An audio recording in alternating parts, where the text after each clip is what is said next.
Dead or alive, you're coming with me. This is my review of RoboCop, a story about a man from the force becoming a machine. RoboCop came out during a time when computers were a reality, but cell phones were not. And the internet was around, but it hadn't become commercial yet, because computers were not as personal or as mainstream as they are today. What the original did was it tried to predict a future in which technology had become personal in the sense that a man could become a computer with legs and still protect and serve a city while upholding the law. To make the movie feel more personal, the stories used to help tell how RoboCop became RoboCop were themselves very personal.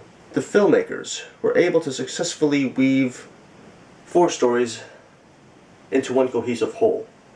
Everyone in the movie gives a good, believable performance. From slimy corporate CEOs, to the cops trying to protect their city, to the drug lord and his thugs. What I feel made RoboCop as successful as it was the origin story. Very personal, very touching, and very graphic at the end. Maybe the R-rated version is a little different than the unrated version. I haven't seen the R-rated version, so I wouldn't know. Murphy, played by Peter Weller, is a man of Detroit City's police force, having just been hired to serve with them. He and we meet his new partner, Lewis, played by Nancy Allen, who does a good job as the femme fatale. And they head off into action to deal with some really nasty thugs, who are led by one of the villains of the movie, a drug lord. It is the drug lord, Clarence Boddicker, played by Kurtwood Smith, and his henchmen who turn Murphy into a mess. The corporate organization OCP steps in to bring Murphy back to life, in a way. The man responsible, Bob Morton, the other slimy corporate CEO, played by Miguel Ferrer, if I knew how to pronounce his name, doesn't give Murphy prosthetics, but instead a machine as a new body. The remake takes a different approach. It tones things down a little bit, which strangely makes the individual stories a little less personal than they are in the remake, in different ways. The cast this time around isn't as strong, with the exception of Gary Oldman and Abby Cornish, who bring the only true sense of just how personal this story gets in this version of the movie.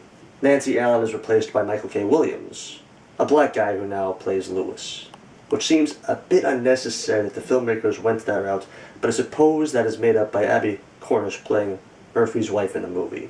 Instead of focusing on slimy corporate CEOs, it focuses on a slightly less slimy police chief, Karen Dean, played by Marianne Jean Baptiste, who actually plays a pretty good police chief, slimy or no. And the movie gives a lot of attention to the doctor, played by Gary Oldman, as I just mentioned, who actually makes a good kind of father figure in this movie. The doctor's been given the task of making Murphy RoboCop. At first, Murphy is a man in a machine. But that changes over time as Gary Oldman must continue to resort to measures that make Murphy more and more a machine, and not so much a man anymore. The remake also spends a lot of time on Samuel L. Jackson's character, Pat Novak, TV personality and news commentator. The filmmakers swapped out the femme fatale for Samuel L. Jackson. Money is the only reason I can think of why this happened. RoboCop is no longer a possible future. It's a fantasy. But that doesn't mean it still can't be a reality. I give RoboCop 4 out of 5 stars. The movie is graphic and violent, but none of it is there without reason. RoboCop is touching and poignant, even profound at times. I give the remake 3 out of 5 stars. I liked it. The weaker cast and swapping out the femme fatale for Samuel L. Jackson's TV personality are the only reasons I think this movie isn't as good as the original. But it has been said many times that often the case is nothing is better than the original. Thank you very much for your time, and have an awesome day.